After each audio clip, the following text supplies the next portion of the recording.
Praise road. હું Stanley Macwan, મારી YouTube channel Gujarati Bible સ્ટડીમાં તમારું સ્વાગત છે. મારી ચેનલને આજે અત્યારે આગળ તમે સબસ્ક્રાઈબ કરી લો અને ઈશ્વરના જ્ઞાનમાં તમે વધતા જાઓ. આજે તારીખ 30મી મે અને આજથી 10 દિવસની સતત પ્રાર્થના સંગત અને પણ પવિત્ર આત્માના માટે. જેમ 50માના દિવસે પવિત્ર આત્મા ઉતર્યા અને શિષ્યો પવિત્ર આત્માથી ભરપૂર થયા, તેની પહેલાં તેઓ એક મન એક ચિત્તના થઈને 10 દિવસ સુધી તે લોકોએ પ્રાર્થના કરી હતી. અને આ વખતે 50માનો દિવસ છે 8મી જૂને, અને માટે અમે પણ આ 50માના દિવસે સર્વ લોકો પવિત્ર આત્માથી ભરપૂર થવાના છે અને તેના માટે અમે સર્વ લોકો તૈયારી કરી રહ્યા છે. અને રોજે રોજ આ સંગત ચાલશે અને રોજ રાત્રે 8 થી 9 આ સંગત ચાલશે અને તમે પણ આ સંગતના ભાગીદાર થાઓ. અને રોજે રાતે આ વિડીયો મૂકી દેવામાં આવશે અને તમે પણ આજથી આ વિડીયો જુઓ અને તમે પણ 50માના દિવસે પવિત્ર આત્માથી ભરપૂર થાઓ અને તમારો અનુભવ મને ચોક્કસ કોમેન્ટમાં જણાવજો. ઈશ્વર તમને આશીર્વાદ આપે. આમેન.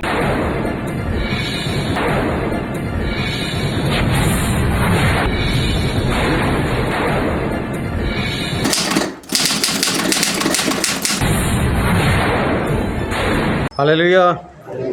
ઈશ્વર પિતાનો આપણે પુષ્કળ આભાર માનીએ કે આજે ફરીને એક વખત ઈશ્વરે આપણી પર દયા કરી છે અને જિંદગીમાં પ્રથમ વખત ઈશ્વરે આ 10 દિવસ આપણને આપેલા છે.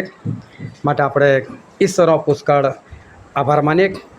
આપણે ઈશ્વર પિતાના વચન તરફ જઈએ અને બાઇબલની અંદરથી પ્રેરિતોના કૃત્યો તેનો 2જો અધ્યાય અને આપણે વાંચીશું તેની પહેલી કલમથી લઈને તેની ચોથી કલમ સુધી. પ્રેરિતોના કૃત્યો 2, 1-4. 50માનો દિવસ આવ્યો તે વખતે તેઓ સર્વ એક સ્થળે એકઠા થયા હતા.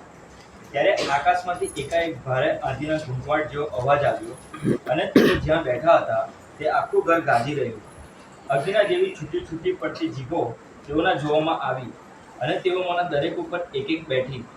તેઓ સર્વ પવિત્ર આત્માથી ભરપૂર થયા અને આત્માએ જેમ તેઓને બોલવાની શક્તિ આપી તેમ તેઓ અન્ય ભાષાઓમાં બોલવા લાગ્યા. ઈશ્વર પિતાનું વાંચેલું વચન આપણા માટે પુષ્કળ આશીર્વાદિત છે અને ઈશ્વર પિતાનું વચન સત્ય છે અને બાઇબલનું વચન કહે છે કે તમે સત્ય જાણશો અને સત્ય તમને મુક્ત કરશે. મેં પહેલાં પણ તમને કીધું અને આજે ફરીને એક વખત યાદ દેવડાવું છું કે આ 10 દિવસ એ આપણા માટે ખરેખર બહુ જ મહત્ત્વના છે અને આ 10 દિવસ ઈશ્વર આપણા જીવનની અંદર જે કાર્ય કરનાર છે એ ખરેખર ખૂબ જ અદ્ભુત છે. કારણ કે મેં લગભગ દર વર્ષે એવું ચાહ્યું કે આ 10 દિવસ આપણે બેસીએ, પણ દરેક વખતે હું ભૂલી જ જતો હતો અને આ કામ નહોતું થતું. અને અત્યારે યોગ્ય સમયે ઈશ્વરે આપણને આ વાત ખાસ કરીને મને યાદ રખાવી અને આપણે આ આયોજન કરી શક્યા છે. માટે ઈશ્વર પિતાનો આપણે પુષ્કળ આભાર માનીએ. સાથે સાથે પવિત્ર આત્મા અને પવિત્ર આત્મા જે છે એના માટે આપણને ખાસ જરૂર છે એક પ્રેરિતની. પ્રેરિત વગર પવિત્ર આત્મા અસંભવ છે. અને ઈશ્વરે આપણા જીવનમાં આ પણ કાર્ય કરેલું છે કે આપણને ઈશ્વરે પ્રેરિત પૂરો પાડેલો છે. અને માટે ખરેખર ઈશ્વરનો બહુ જ આભાર.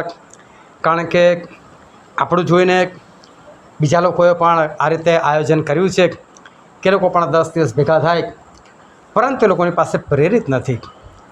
અને એટલે એ લોકોને જરૂર છે કે પ્રેરિત એ લોકોને મળે.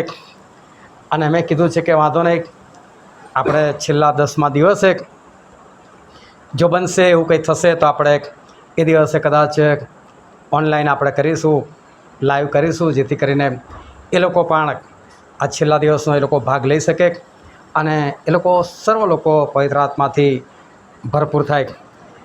આ 10 દિવસ ખાલી મીટિંગ પૂરતું નહીં, પરંતુ સવારથી લઈને રાત સુધી અને રાતથી લઈને સવાર સુધી આપણા દરેકનું એક જ ટાર્ગેટ, એક જ લક્ષ્ય, પવિત્ર આત્માની ભરપૂરી.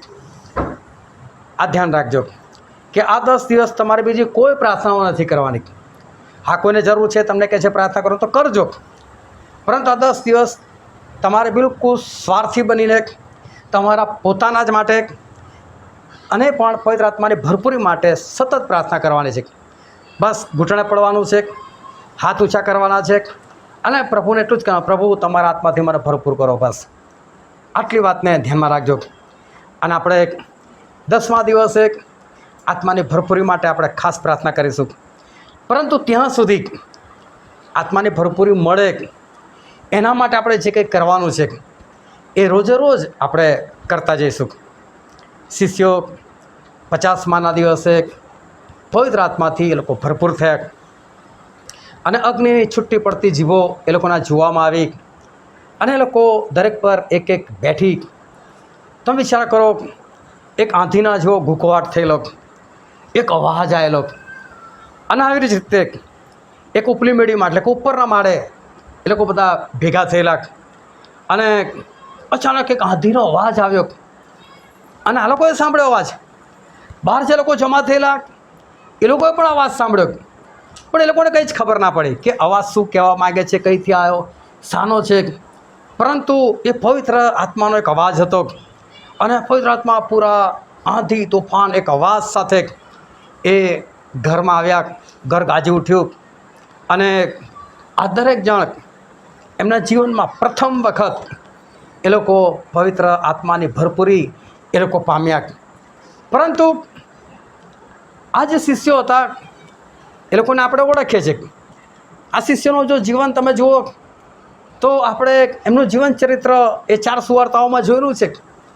આ શિષ્યો જ હતા કે જે લોકો એવી વાતો કરતા હતા એ આપણામાં મોટું કોણ, એટલે કે આપણામાં મોટું કોણ છે. એનો મતલબ એવું નહોતા કહેવા માગતા એ લોકો કે મોટું કોણ છે એને આપણે માનીએ, પરંતુ ખરેખર એ લોકોને કહેવાનો મતલબ એ હતો હું મોટો, એમ મારે મોટું બનવું છે. આપણામાંથી મોટો કોણ, એટલે કે મારે બનવું છે એમ. આ દરેક જણ મોટા બનવા માગતા હતા. અને પ્રભુ શ્રી જ્યારે જાણ્યું ને ત્યાં પ્રભુ શ્રી લોકોને શું કીધું, જો તમે મોટા થવા ચાહતા હોય તો તમે શું થાવ, શું થાવ, જોશથી બોલો, શું થાવ, દાસ બનો. હાલેલુયા. જો આજે આપણે ખાલી છે ને આ દિવસોમાં શીખવાનું કશું નથી, આપણે આ દિવસોમાં આપણે કરવાનું છે. તો એક વાત તમારે યાદ રાખવાની છે કે આપણે એકબીજાના શું બનવાનું છે, દાસ બનવાનું છે. આપણે બધાએ, હું પણ, આપણે બધા એકબીજાના શું બનવાનું છે, દાસ બનવાનું છે. એનો મતલબ પ્રભુએ શું કીધું કે માણસનો દીકરો સેવા કરાવવાને માટે નહીં પરંતુ સેવા કરવાને માટે આવ્યો છું. આ વસ્તુ આપણે દરેકે ધ્યાન રાખવાનું છે. આપણે શું કરવાનું છે, એકબીજાની સેવા કરાવવાની નથી. સેવા શું છે, કરવાની છે. અને સેવા કરવી એટલે શું, સેવા એટલે જે તમે મફત કશું કરો છો, કોઈ પણ જાતની લાલચ વગર, કોઈ પણ જાતની અપેક્ષા રાખ્યા વગર, તમને નથી જ મળવાનું એની ભાવના સાથે તમે જે કરો છો એને કહેવાય છે સેવા. એટલે સેવાના બદલે મેવાની આશા ના રખાય, એને કહેવાય સેવક. આપણે દરેક જણ, અને ખાસ હું આપણી સંગતને લઈને કહું છું કે આપણે એકબીજાના શું બનવાનું છે, સેવક બનવાનું છે. સેવક બનવાનું છે એટલે યાદ રાખજો કે કોઈની ઉપર નથી જવાનું, પણ આપણે શું કરવાનું છે, એની સેવા કરવાની. કોઈ કશું કે હા ભાઈ તું મોટો, હું તારો સેવક, બોલ શું કરું. કોઈ કે તારી ભૂલ થઈ ગઈ, ભલે તમારી ભૂલ નથી, કોઈ રિએક્શન આપવાની જરૂર નથી. ઓકે, મારી ભૂલ, હું સ્વીકારું છું, બસ. ટૂંકમાં આપણે સેવક બનવાનું છે. તો શિષ્યોની અંદર આ વાત હતી કે આપણામાં મોટું કોણ, અને પ્રભુએ કીધું કે જો તમે મોટા થવા ચાહતા હોય તો તમે શું બનો, સેવક બનો, બીજાના દાસ બનો. સૌથી પહેલું આપણે આ કામ કરવાનું છે કે આપણે એકબીજાના દાસ બનવાનું છે.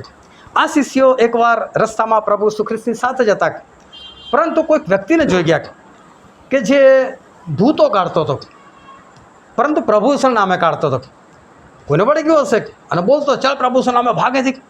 શિષ્યો જોઈ ગયા, હવે તું કેમ ભૂતોને કાઢે છે, અને એ બી ઈસુના નામે કેમ કાઢે છે, તું એને શિષ્ય છે, તો મારી જેમ પાછળ આવે છે.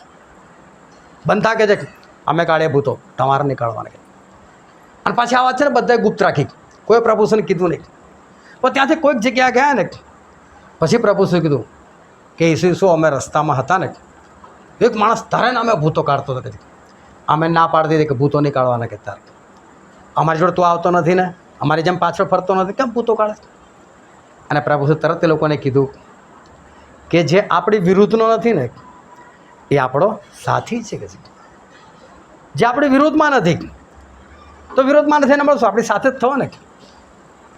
કોઈ પણ છે, દુનિયાનો કોઈ પણ છે, કોઈ પણ સેવક છે, કોઈ પણ મંડળી છે, કોઈ પણ જગ્યાના લોકો છે, આપણે કોઈને તુચ્છ નથી માનવાના. તમને નથી આવડતું, મને આવડે છે, આ વાત નહીં. એ આપણી વિરુદ્ધના નથી. એ લોકો પણ પ્રભુ ઈસુનો માને છે તો આપણા સાથી જ છે. બસ આ વસ્તુનું આપણે ધ્યાન રાખવાનું છે કે આપણા જીવનમાં કોઈના પણ પ્રત્યેક ઈર્ષ્યા, અદેખાઈ એ ના આવી જોઈએ. ત્રીજી વાત હતી ડર, કે આ શિષ્યોની અંદર એક બીક હતી અને આમ નથી દેખાતી.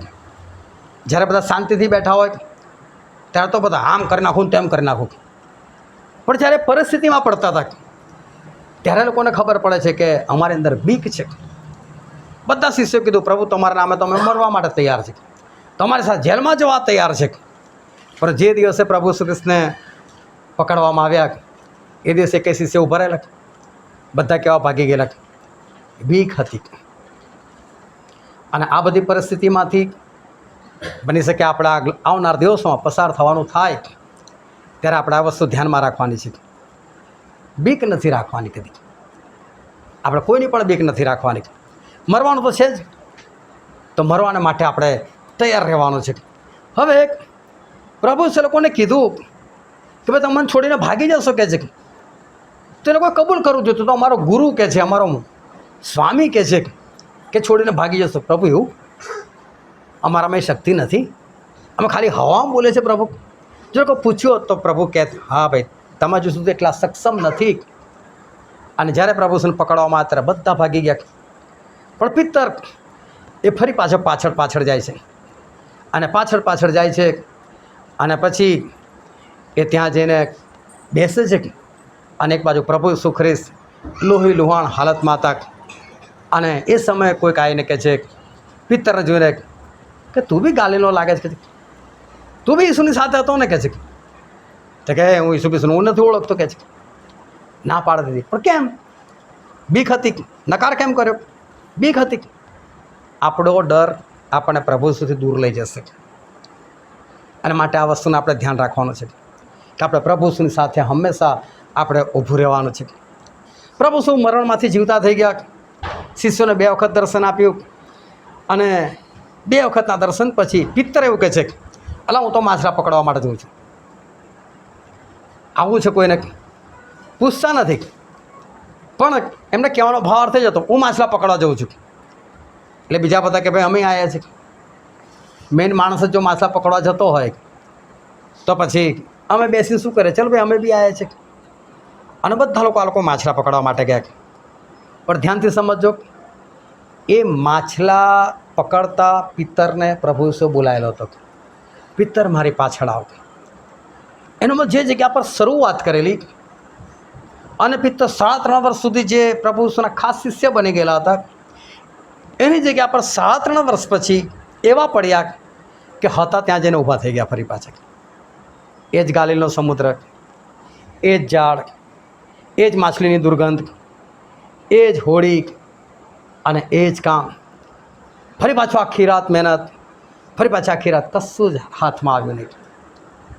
અને માટે આપણે દરેક આ દિવસો દરમિયાન યાદ રાખવાનું છે, જે જગ્યાએથી સર આપણે તેડેલા છે ને એ જગ્યાને ભૂલવાની છે. બસ જે જગ્યાથી સર આપણને બહાર કાઢેલા છે, જે પાપમાંથી આપણને બહાર કાઢેલા છે, જે શ્રાપમાંથી આપણને બહાર કાઢેલા છે, ત્યાં ફરી આપણે જવાનું નથી.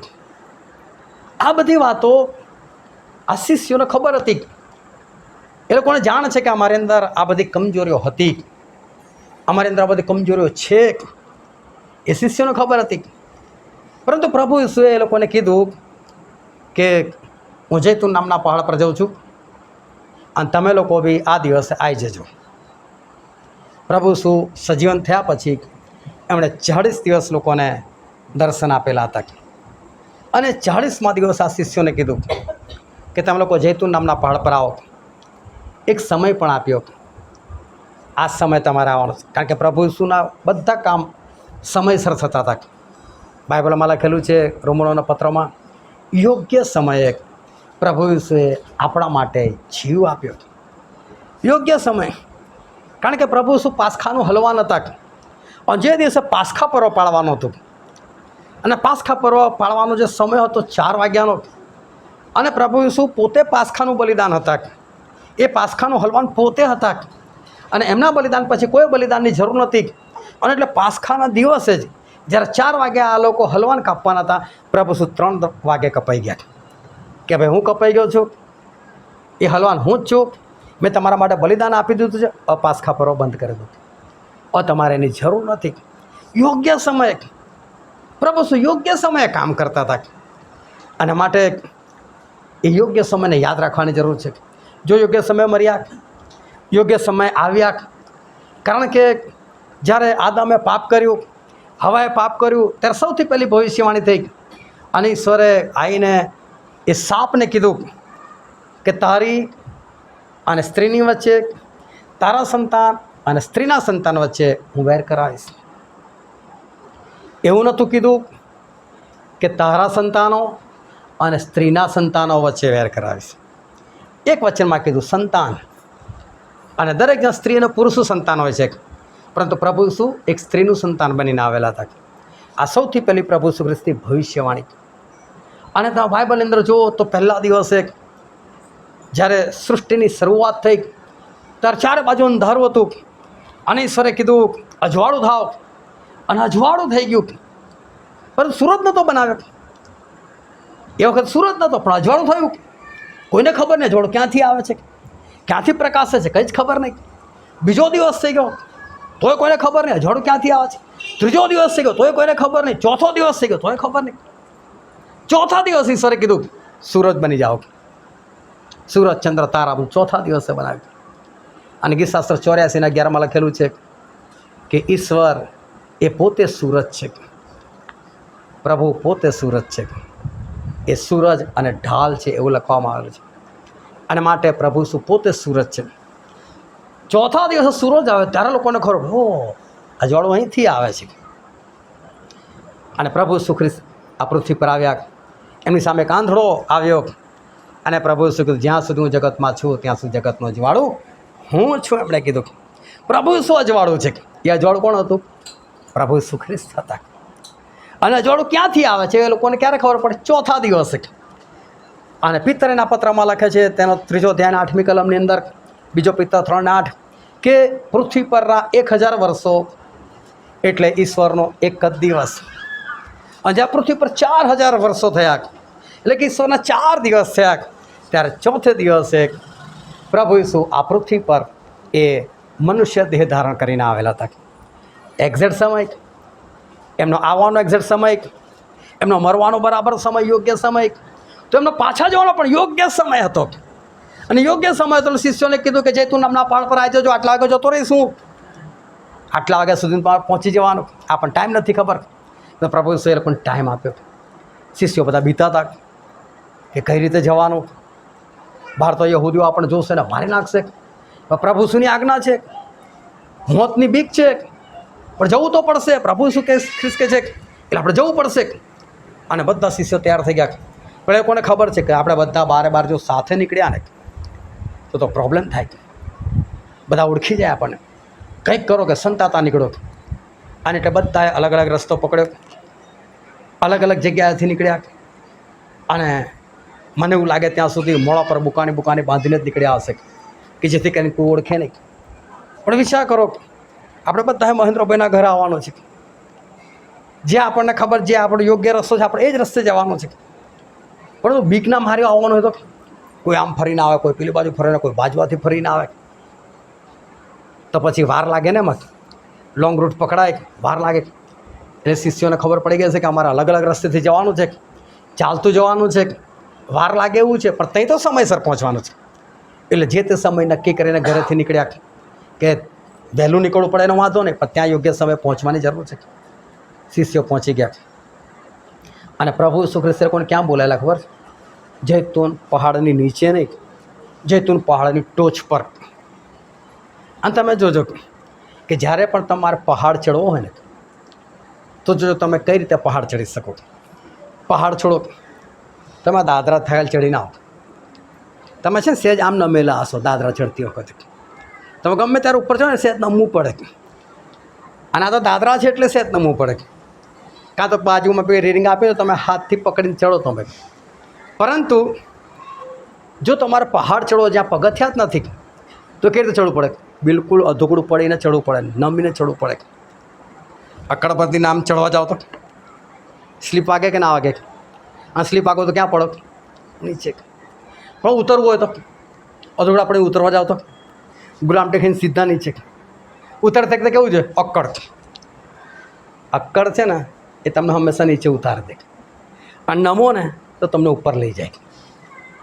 પ્રભુ સે કીધું તમે ઉપર આવજો કે છે.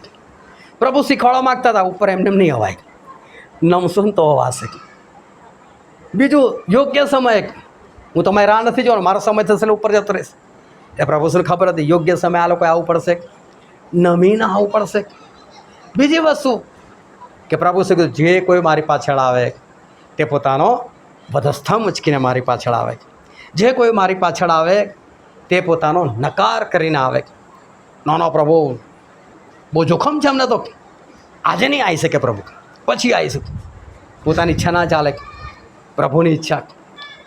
એટલે આ લોકોએ પોતાનો નકાર કર્યો, વધસ્તંભ ઉચક્યો, દેખી જાયગી ભાઈ, હવે નથી ભાગવું. અને પછી એ લોકો પ્રભુ શું પાસે છેક પહોંચી ગયા સમયસર, અને છેક જૈતુન નામના પહાડ પર છેક ઉપર સુધી પહોંચી ગયા. અને ત્યાં પ્રભુ છે લોકોને એક જ વસ્તુ કીધી. અને પ્રભુ એવું કીધું, એક કલમ આપણે વાંચી લે, માથની લખેલી સુવાર્તા તેનો 28મો અધ્યાય અને 18, 19 અને 20મી કલમ. અને ઈસુએ ત્યાં આવીને તેઓને કહ્યું કે આકાશમાં તથા પૃથ્વી પર સર્વ અધિકાર મને અપાયો છે. એ માટે તમે જઈને સર્વ દેશનાઓને શિષ્ય કરો, બાપ તથા દીકરા તથા પવિત્ર આત્માના નામે તેઓને બાપ્તિસ્મા આપતા જાઓ. મેં તમને જે આજ્ઞા કરી તે સર્વ પાળવાનું તેઓને શીખવતા જાઓ. અને જુઓ, જગતના અંત સુધી હું સર્વકાળ તમારી સાથે છું. હવે જો તમને કોઈ જગ્યા કોઈ બોલાવે, એ બી જોખમ ભરી જગાઓમાં, તમને જવાનું જોખમ છે, સમયનું જોખમ છે, બધું સાચું જવાનું. અને જ્યાં આટલી બે વાતો કહી દેતો, ઉપર આકાશમાં નીચે પૃથ્વી પર સગળો અધિકારો મારી પાસે જાઓ, સર્વદેશનો શિષ્ય બનાવો. પણ આટલી વાત કરવા માટે છે પહાડ પર બોલાવાના, એ બી આટલું જોખમ ખેડીને, રસ્તામાં મરી ગયા તો, કોઈના હાથમાં આવી ગયા હોત તો સમજો કેટલી ગંભીર બાબત હતી. અજા પ્રભુ શું કંઈ પડેલી જ નહીં, આવી જો ચલો ત્યાં ગાડી સમય પર આવી જજો, આટલા વાગે જવાનું છે મારે. અને જેને આ લોકોને તો એવું લાગે કોઈ મોટી મોટી વાતો હશે, લાંબી લાંબી વાતો હશે. પ્રભુ શું 2 શબ્દની વાત કરી, ઉપર આકાશમાં નીચે પૃથ્વી પર સગળો અધિકાર મારી પાસે છે. માટે સર્વ દેશનાઓને શિષ્ય કરો, પિતા પુત્ર પવિત્ર આત્માના નામે તેઓને બાપ્તિસ્મા આપતા જાઓ. મેં જે આજ્ઞાઓ તમને કીધી એ આજ્ઞાઓ તમે તેઓને પાળવાનું શીખવતા જાઓ. Hallelujah, hallelujah. બધાના બાઇબલમાં આવું જ લખેલું છે ને, મેં જે આજ્ઞાઓ તમને આપી તે તેઓને પાળવાનું શીખવતા જાઓ. પ્રભુએ એવું કીધું કે બધાને કહો હું બહુ આશીર્વાદ આપીશ, હું તમારું બેંક બેલેન્સ વધારી દઈશ, બહુ સારી સારી જોબ આપી દઈશ, તમને બંગલા ગાડીવાળા કરી દઈશ. આવું બધાને કહેજો. કીધું મેં આજ્ઞા આપીને એ પાળવાનું શીખવતા જાઓ. પણ આવું કોને કહેવાય? મેં જે આજ્ઞા આપી છે એ લોકોને પાળવાનું શીખવતા જાઓ. જેને કહે છે કે તમારે પેલા લોકોને કહેવાનું છે એ બી તો આજ્ઞા પાડનાર હોવો છે ને. એ પોતે જ આજ્ઞા ના પાડતો હોય તો બીજાને શું કહે? પેલા એક સંત અને એક નાના છોકરાની વાત ખબર છે. એની માં લઈને જાય છે સંતજી, આનો કોને કે ગોળ બહુ ખાય છે, આવતા અઠવાડિયે આવજો કે છે. અને બીજા અઠવાડિયે સંત શું કહે છે કે ભાઈ હવેથી ગોળ ના ખાતો, ખરાબ કહેવાય. તો કે આટલું કહેવા માટે અઠવાડિયું લગાવ્યું? તો કે તારું હું પણ ખાતો હતો, પેલો બી ખાતો હતો ગોળ. જો તમે આજ્ઞા ના પાડતા તો બીજાને કહી શકો ને તું આજ્ઞા પાડ. પ્રભુ જોવા માગતા હતા. આ લોકો આવે છે સમયસર, પહાડ પર ચડે છે, ઉપર સમય પર પહોંચે છે, જોખમ વેઠે છે. મારી આજ્ઞા આ લોકો પાડશે તો આગળ જેનું કોઈને કહેશે ને આજ્ઞા પાડો. એટલે પ્રભુએ એમને મેં લોકોને નતા બોલાયા. આજે આ વાત આપણામાં હોવી જોઈએ કે આજ્ઞા પાલન પહેલાં આપણામાં હોવું જોઈએ, કે આપણે પહેલાં આજ્ઞા પાડવાની તો આપણે કોઈને કહી શકીશું કે ભાઈ તું આજ્ઞા પાડ. પરંતુ આ બધું જરૂરી એટલા માટે હતું કે આ લોકોને જોઈતા હતા પવિત્ર આત્મા. પવિત્ર આત્મા વગરનું કામ એ થવાનું નહોતું. અને પવિત્ર આત્મા પ્રાપ્ત કરવાના માટે આ બધી જે અડચણો હતી ને, આ બધી જે રૂકાવટો હતી ને એ રૂકાવટો દૂર કરવાની હતી. આ રૂકાવટો દૂર ના થાય ને તો પવિત્ર આત્મા 50મા દિવસે ના આવે. એક જ વખત પ્રાર્થના કરતા ને પવિત્ર આત્મા આવી જતા, પરંતુ આ બધું આ લોકોએ દૂર કરવાની જરૂર હતી. અને શિષ્યો ઘરે આવ્યા અને પિત્તર બધાની વચ્ચે ઊભા થઈ ગયા. હવે યહૂદા ઇસ્કરિયોત આપણામાં હતો કે છે, મરી ગયો હતો કે છે. એની જગ્યા પર કોઈક તો આવવું જોઈએ ને, ગીતશાસ્ત્રમાં લખેલું છે કે છે. પણ યાકૂબ કે યોહાન કે આંદ્રિયા, એ પિત્તર તું બેસ, તું કેમ અમારી વચ્ચે ઊભો થઈ ગયો, તું કેમ બોલવા લાગ્યો? કોઈ નથી બોલતું. આજ બધાને પ્રોબ્લેમ હતો પહેલાં, મોટું કોણ આપણામાં? પણ જો અત્યારે કોઈ કશું નથી બોલતું. હવે પિત્તર ઊભા થાય, પિત્તર મોટા જવા દો યાર, બધાને એગ્રી છે. હવે લોકોને ખબર પડે છે અમારે ખરેખર શું કરવાનું છે. બધા એક મનના થયા, એક ચિત્તના થયા, અને એક મનને એક ચિત્તે એ લોકોએ પ્રાર્થનાની શરૂઆત કરી. અને કલમ આ છે પ્રેરિતોના કૃત્યો તેનો 1લો અધ્યાય 14 અને 15મી કલમ. એ સગળા સ્ત્રીઓ સહિત તથા ઈસુની માં મરિયમ અને તેના ભાઈઓ એક ચિત્તે પ્રાર્થનામાં લાગુ રહેતા હતા. તે દિવસોમાં ભાઈઓની વચમાં તે વખતે આશરે 120 માણસો ભેગા હતા. હા, 120 જણા હતા. અને બધા કેવા હતા? એક મન એક ચિત્ત. 120 જણા, એક મન અને એક ચિત્ત. આજે હું તમને થોડી ઘણી વાતો કરવા માગું છું. અને આવનાર 9 દિવસ સુધી હું કંઈક ને કંઈક ઈશ્વર મને જે દેખાડશે એમાં તમને કહેનાર છું. અને આપણે બહુ જ ઈમાનદારીથી, સહેજ પણ આર્ગ્યુમેન્ટ કર્યા વગર, સહેજ પણ દિલમાં દુઃખ લગાવ્યા વગર આપણી અંદર જે કંઈ છે ને એ વાતને ખાલી આપણે માનવાની છે. બસ આપણે માનવાની છે. અને એ વાતો આપણે ઈમાનદારીથી માનીને જે તે બાબત આપણામાં ના હોવી જોઈએ એને આપણે દૂર કરવાની છે. શિષ્યોએ આ જ કામ કર્યું. કેમ? કારણ કે ઈશ્વરે પવિત્ર આત્મા એ લોકોના દિલમાં ઉતાર્યા. અને હૃદયની અંદર જો બીજું બધું હશે, હૃદય બીજી બધી વાતોથી ભરેલું હશે, તો પવિત્ર આત્માની જગ્યા ક્યાં મળશે? પવિત્ર આત્મા ક્યારે ઉતર્યા? 50માના દિવસે. આપણે 50માના દિવસે જ આપણે એની પ્રાર્થના કરવાના છે. પણ મેં આગળ શું રાખેલો? 10 દિવસ બધા આવજો. એનું કારણ ખાલી આ જ હતું કે જો કોઈ 50માના દિવસ આવશે પણ એનું હૃદય ભરેલું હશે તો એને ફાયદો થશે? નથી થવાનો. એટલે મારી ઈચ્છા હતી કે 10 દિવસ લોકો આવે અને 10 દિવસ દરમિયાન જે કંઈ સાંભળે એનું અનુકરણ કરે. અને હું તમને કહું કે પાછલા દિવસોમાં આપણે ઘણી બધી વાતો અંતિમ દિવસોને લઈને જોઈએ આપણે.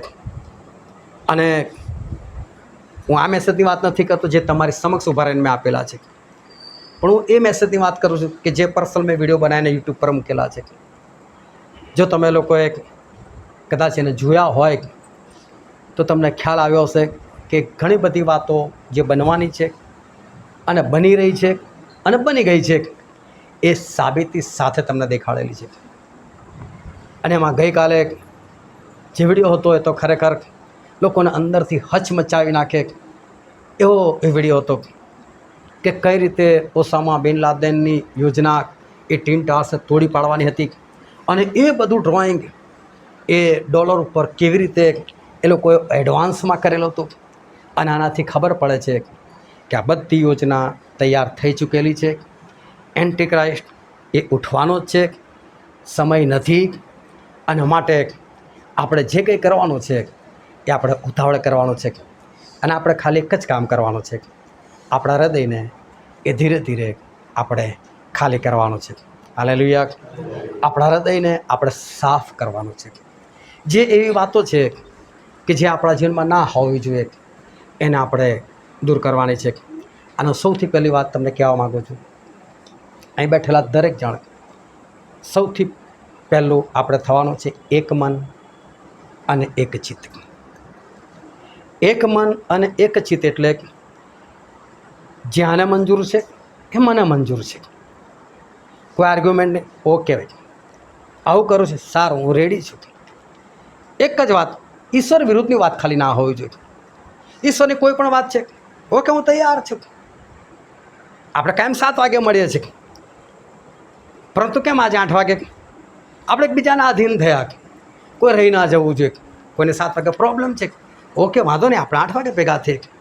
અને તો આપણે 8 વાગે આપણે ભેગા થયા. બસ એક મન થવાનું છે, બધાની સાથે એક ચિત્ત થવાનું છે. આ હસી ખેલ નથી, આસાનીથી નથી થવાતું કે કોઈકની વાતોમાં તમારે હા કરવી. કારણ કે કોઈકની વાતોમાં હા કરવું એનો મતલબ તમારી ઈચ્છાને તમારે ત્યાગ કરવો. કેમ કે કોઈ ઈચ્છા પ્રગટ કરે, આપણે આવું કરે અને તમે તરત કહો છો કે આપણે એવું કરીએ, એટલે તારી ઈચ્છા છે ચલો આપણે એ જ પ્રમાણે કરીએ. પરંતુ પવિત્ર આત્માને ત્યારે જ ઉતારવામાં આવેલા જ્યારે લોકો એક મનની ચિત્તના થયેલા. બીજી બાબત, આપણામાં મોટું કોણ? ભલે કદાચ તમે વિશ્વાસમાં આવ્યા, કોઈને 2 વર્ષ થયા છે, કદાચ કોઈને 5 વર્ષ થયા છે, કદાચ કોઈને 25 વર્ષ થયા છે, પણ કોઈ નાનું નથી આપણામાં અને કોઈ આપણામાં મોટું નથી. આપણે બધા કેવા છે? સરખા છે. આપણે નાના બાળક પાસેથી પણ આપણે શીખી શકીએ છીએ અને મોટા વૃદ્ધ પાસેથી પણ આપણે શીખી શકીએ છીએ. પરત શીખવાનું દરેક પાસેથી મળે છે અને માટે આપણે દરેક જણે એક મન એક ચિત્ત અને સાથે સાથે આપણે દરેક જણ કેવા હોવા જોઈએ? સરખા. ત્રીજી બાબત, ઈર્ષા દેખાય કોઈ નહીં. જેનો જે ઉપયોગ થતો હોય, જેનો જેટલો ઉપયોગ થતો હોય એમાં હંમેશા આપણે ખુશ થવાનું. બની શકે કોઈ કામ મેં કદાચ કોઈકને સોંપેલું છે અને કદાચ મને એવું લાગે કે હવે આને મારે નથી સોંપવું, મારે આની પાસે જ લઈ લેવું છે, કામને કોઈ બીજાને આપવું છે. તેની પાસે કોઈ કારણ હોય, કોઈ દોરવણી હશે, ઓકે કોઈ વાંધો નથી, એ કામ એ કરશે. પણ આપણામાં કોઈ નાનું નથી, કોઈ મોટું નથી, આપણે બધા સરખા છે. કોઈની ઈર્ષા નથી કરવાની. અને માટે આપણે આપણી જાતને આ દિવસોમાં આ બાબતને માટે આપણે તૈયાર કરવાની છે. હાલેલુયા. જેમ શિષ્યો 50માના દિવસે પવિત્ર આત્માથી ભરપૂર થયા, એમ આ વખતે 50માના દિવસે આ ઘર ગાજી ઉઠવું જોઈએ. બસ આપણા અવાજને લીધે નહીં, પણ પવિત્ર આત્માના અવાજના લીધે એક જોરદાર ઘટના ઉપલી મેળીમાં જ છે આપણે થવી જોઈએ. બરાબર? કારણ કે આવનાર દિવસોમાં જે કંઈ ઘટના બનવાની છે એની અંદર આપણે પવિત્ર આત્માથી ભરેલા હોવા એ બહુ જરૂરી છે. આપણે સિટી વિસ્તારમાં રહીએ છીએ, ઘણી બધી બાબતોમાં આપણે મજબૂર છીએ. આ પહેલાં જ માળે ઘર છે, કોઈ 3જા માળે રહે છે, કોઈ 5મા માળે રહે છે અને કોઈ એવા પણ છે જે 11મા 12મા માળે રહે છે. વિચાર કહો, ધરતીકંપ તો થવાનો જ છે આજ નહીં ને કાલ. પરંતુ આપણે એવા પવિત્ર આત્માથી ભરેલા હોય ને, અને જે બિલ્ડિંગમાં આપણે હોય ને, આજુબાજુની બિલ્ડિંગ ભલે પડે, આપણી ના પડવી જોઈએ એવું આપણે બનવાનું છે. હાલેલુયા. અને માટે આપણે બધું કરી રહ્યા છીએ. પૂરો કોન્ફિડન્સ આપણી અંદર હોવો જોઈએ, પૂરું સામર્થ્ય આપણી અંદર હોવું જોઈએ. અને જો કદાચ કોઈ ભાવે બેસ, આ બિલ્ડિંગ નથી પડવાની. પ્રભુ શું કહે કે જ્યારે સમુદ્રમાં તોફાન થયો, અલ્પવિશ્વાસીઓ કેમ સંદેહાણ્યો? એટલે હું છું હોડીમાં ડૂબે. આપણે જ કામ કરવાનું છે. ભલે આપણે આજુબાજુ અવિશ્વાસી લોકો હોય, પણ આપણે ચૂપ બેસ, કશું નથી થવાનું, કંઈ નહીં થાય. અને માટે આ બધી બાબતોનું આજે આપણે ધ્યાન રાખીએ. હાલેલુયા. આપણે દરેક જ્યાં આપણે આંખોને બંધ કરીએ, આપણા ઘૂંટણો પણ આપણે આવીએ, આપણા મસ્તકો આપણે નમાયેલા રાખીએ, આપણા હાથ આપણે સરખભણી ઊંચા કરીએ. અને આજે ઈશ્વર આપણને જે કહે છે એ બાબત તરફ આપણે લક્ષ્ય રાખીએ. કોઈની તરફ જુએ નહીં, દરેકની આંખો બંધ હોય. વલાઓ, અત્યારે આ સમયે તમારે તમારા હૃદયની અંદર ઝાંખીને જોવાનું છે કે શું હું આ સંગતના એક એક વ્યક્તિ સાથે એક મન એક ચિત્ત છું. જો તમારો આત્મા, તમારો હૃદય એ તમને ના પાડે છે કેવું નથી, તો આજે તમારા બધા પાસે સમય છે કે આપણે એક મન અને એક ચિત્તના આપણે થઈ જઈએ. આજે આપણા હૃદયની અંદર આપણે જોવાની જરૂર છે કે શું હું ઈર્ષામાં છું? શું કોઈ ઊંચું જઈ રહ્યું છે? કોઈક આગળ વધી રહ્યું છે? કોઈક પાછળથી આવેલું છે ને મારે આગળ નીકળ્યું છે? તો શું મને એની ઈર્ષા છે? કે મને કોઈ બીજી જગ્યાએ પણ કોઈના પ્રત્યે ઈર્ષા છે? કદાચ સગાઓમાં, કદાચ મિત્રોમાં, સંગતની અંદર, ગમે ત્યાં. પણ જો આજે તમારો આત્મા, તમારા હૃદય અંદરથી કહેતું હોય કે હા, તારામાં ઈર્ષા છે, તો આજે જ આપણે એને કાઢી નાખવાની છે. જો આજે તમારું હૃદય તમારા આત્માની તપાસ કરતાં એવું ખબર પડે છે કે મારે પણ મોટું બનવું છે, બીજાથી મારે આગળ વધવું છે અને મોટા બનવાની એક લાલસા છે, તો અત્યારે સમય છે કે એ લાલસાને આપણે દૂર કરી નાખીએ.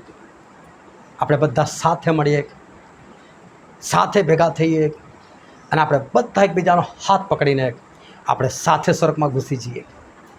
એ બાબતને આપણે આપણા હૃદયમાંથી દૂર કરીએ. જો આજે તમને કોઈની પ્રત્યે નફરત છે, તમારો આત્મા અંદરથી તમને ટોકી રહ્યો છે, તમારા હૃદયની તપાસ કરતાં ખબર પડે છે કે મારે કોઈકની સાથે અણબનાવ છે, તો આજે અત્યારે આજ ઘડીએ એ બાબતને તમે બિલકુલ દૂર કરી નાખજો. બિલકુલ દૂર કરી નાખજો. આ દિવસોમાં આપણે ફક્ત આપણા હૃદયને ખાલી કરવાનું છે. આ દિવસોમાં આપણે પ્રભુ ઈસુના જેવા બનવાની આપણને પુષ્કળ જરૂર છે. અને માટે આપણે પ્રભુ ઈસુ જેવા આપણે બનીએ, એમના જેવા નમ્ર બનીએ, એમના જેવા કોમળ બનીએ અને ઈર્ષા, અદેખાય, નફરત એ સગળું આપણા જીવનમાં જ્યાં જ્યાં ઈશ્વર આપણને દેખાડે છે એને આપણે દૂર કરીએ. આપણે દરેક જણા આપણે આંખોને બંધ રાખીએ અને આપણે ઈશ્વર પાસે જઈએ અને પસ્તાવી હૃદય સાથે જઈએ. આપણે દરેક જણ આપણા હોઠો ઉગાડીને આજે ઈશ્વર પાસે જઈને માફી માગીએ. દરેક જણ પોતે પોતાના પાપોની કબૂલાત અત્યારે જ ઈશ્વર પાસે કરે. તમે આજુબાજુ કોઈની ચિંતા કરશો નહીં, પણ દરેક જણ તમારા હોઠ ખોલીને ઈશ્વર પાસે જાઓ અને ઈશ્વરને કહો કે ઈશ્વર, તમે મને માફ કરો. ઈશ્વર, તમે મને માફ કરો. ઈશ્વર, મારામાં ઈર્ષા છે, તમે એને દૂર કરો. પ્રભુ શું મારામાં વ્યભિચાર છે, તમે એને દૂર કરો. પ્રભુ શું મારી નજર ખોટી છે, એને તમે તોડી નાખો. પ્રભુ શું મારી અંદર તમને ન ગમતી વાતો છે, મારી અંદર ઘૃણિત વસ્તુઓ છે, પ્રભુ તમે તેને કાઢીને ફેંકી દો. દરેક બાબતે આપણે ઈશ્વર આગળ જઈએ, કબૂલ કરીએ. પ્રભુ હું એક મનનો એક ચિત્તનો થઈ શકતો નથી, થઈ શકતી નથી. પ્રભુ મને તમારો હાથમાં આપો કે હું એક મનને એક ચિત્તનો થઈ શકું. પ્રભુ મોટા બનવાની લાલસા મારા જીવનમાંથી કાઢી નાખો. બીજાના જીવનમાં ભૂલ જોવાની મારી જે આદત છે, પ્રભુ તમે એને તોડી નાખો. પ્રભુ મારી અંદર તરત ગુસ્સો આવે છે, પ્રભુ એ ગુસ્સાને તમે દૂર કરો. પ્રભુ ગુસ્સો મૂર્ખના હૃદયમાં રહે છે, હું તમે કબૂલ કરો. પ્રભુ મને મૂર્ખ નહીં, પરંતુ પ્રભુ મને સમજદાર બનાવો.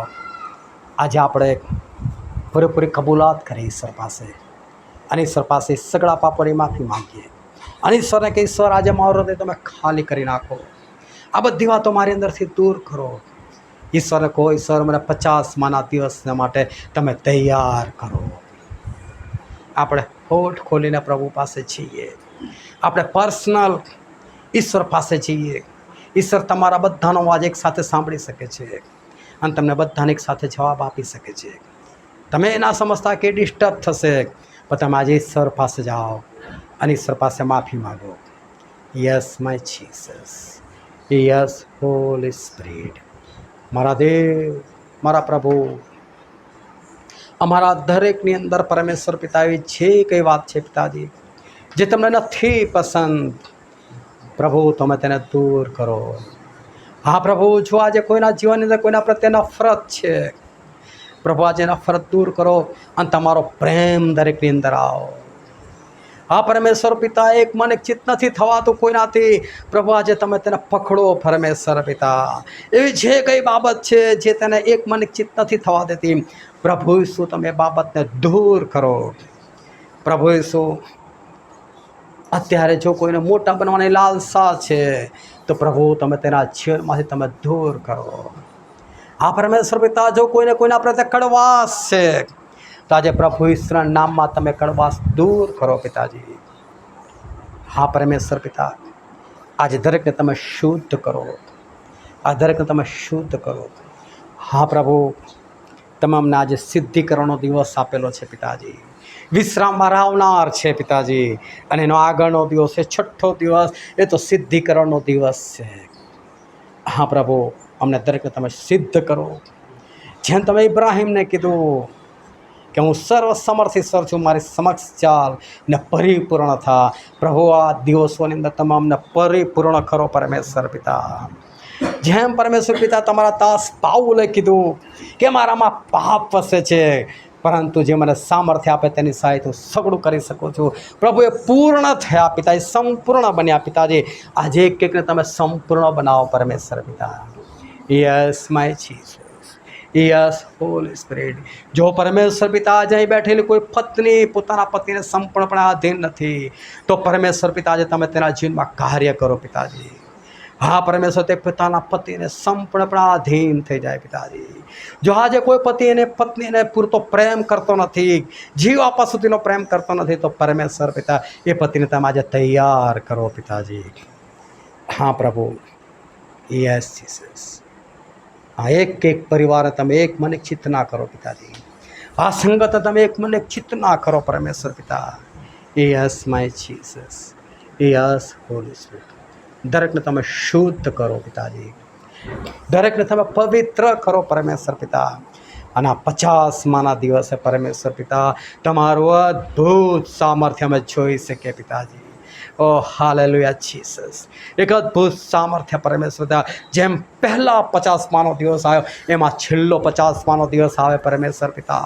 તમારું વચન કહે છે કે તમે આગલો અને પાછલો વરસાદ વરસાવનારા અમારા મહાન પ્રભુ છો. આગલો વરસાદ તમે વરસાવી ચૂકેલા છો, આ છેલ્લો વરસાદ પણ તમે આ સંગત પર વરસાવો પિતાજી. અને આવી રીતે જેટલા લોકો પરમેશ્વર પિતા દિવસોમાં ભેગા થયા છે પિતાજી, એ દરેકની ઉપર પણ તમે વરસાવજો પરમેશ્વર પિતા. Hallelujah Jesus. Oh, thank you, my Lord. Thank you, my Jesus. Oh, hallelujah, my Lord. હા પ્રભુ, આ વાતાવરણ શુદ્ધ થઈ રહ્યું છે પિતાજી. હા પ્રભુ, લોકોના હૃદય ખાલી થઈ રહ્યા છે પિતા, તમારો આભાર પિતાજી. હા પ્રભુ, આજે લોકોને તમે ભાન કરાવ્યું છે પરમેશ્વર, અમને દેખાય છે પિતાજી. ઓ પ્રભુ, તમે તમારા લોકોને આજે તોડ્યા છે પરમેશ્વર પિતા. ઓ પ્રભુ, અમે તમારો આભાર માને છે પિતાજી. હા પ્રભુ, તમે એક એકના હૃદય અંદર કાર્ય કરી રહ્યા છો પિતાજી, તેના માટે અમે તમારી સ્થિતિ કરીએ છીએ પિતાજી. હા પ્રભુ, આ 50માના દિવસે પિતાજી અમે થોડા નહીં પરમેશ્વર પિતા, અમે સંપૂર્ણપણે ભરાવા માગીએ છીએ પિતાજી. અમે પવિત્ર આત્મામાં ડૂબવા માગીએ છીએ પરમેશ્વર પિતા. Yes my Jesus. અમે સર્વ લોકો ડૂબી છીએ પિતાજી. અમે પવિત્ર આત્મામાં તણાતા છીએ પરમેશ્વર પિતા. Yes Holi spirit. અદ્ભુત કાર્ય પિતાજી પ્રભુ ઈશ્વરના નામમાં થાય પિતાજી. અદ્ભુત કાર્ય પ્રભુ ઈશ્વરના નામમાં થાય પિતાજી. હા પ્રભુ, તમે અમને એવી તક આપે છેલ્લા દિવસોમાં, તેના માટે અમે તમારો આભાર માનીએ છીએ. અમે તમારી સ્તુતિ કરીએ છીએ, અમે તમારી પ્રશંસા કરીએ છીએ પિતાજી. પ્રભુ, આગળના દરવાજા તમારા નામથી તમારા લોકો માટે ખુલ્લા છે, તેના માટે અમે તમારો આભાર માનીએ છીએ. અમે તમારી સ્તુતિ કરીએ. તેનો યોગ્ય આશીર્વાદ આ ઘરના તમે પૂરો પાડો પરમેશ્વર પિતા. આ ઘરના ભંડાર ભરેલા રાખો પિતાજી. સર્વને સહી સલામત લાવ્યા છો, એમ સહી સલામત દરેકને પોતપોતાના ઘરે તમે પહોંચાડજો. દરેકના ઉપવાસ સફળ કરજો પરમેશ્વર પિતા. અને પરમેશ્વર, જે કાર્ય ત્યાર સુધી નથી થયું, આ દિવસોમાં અદ્ભુત રીતે થાય પિતાજી. સગળો આદર માન મહિમા અમે તમને જ્ઞાન આપે છે. અમારા મુક્તિદાતા ઉદ્ધાર કરતા પ્રભુ ઈશ્વરના પવિત્ર નામમાં અમે માગીએ છીએ. આમેન. ઓ આકાશમાં અમારા બાપ, તમારું નામ પવિત્ર નામ, તમારું રાજ્ય.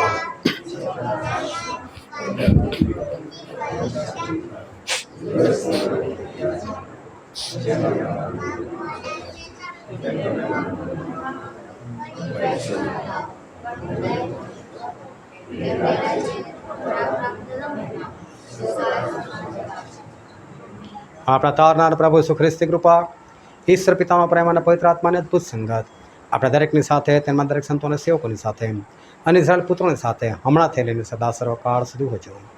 આમેન.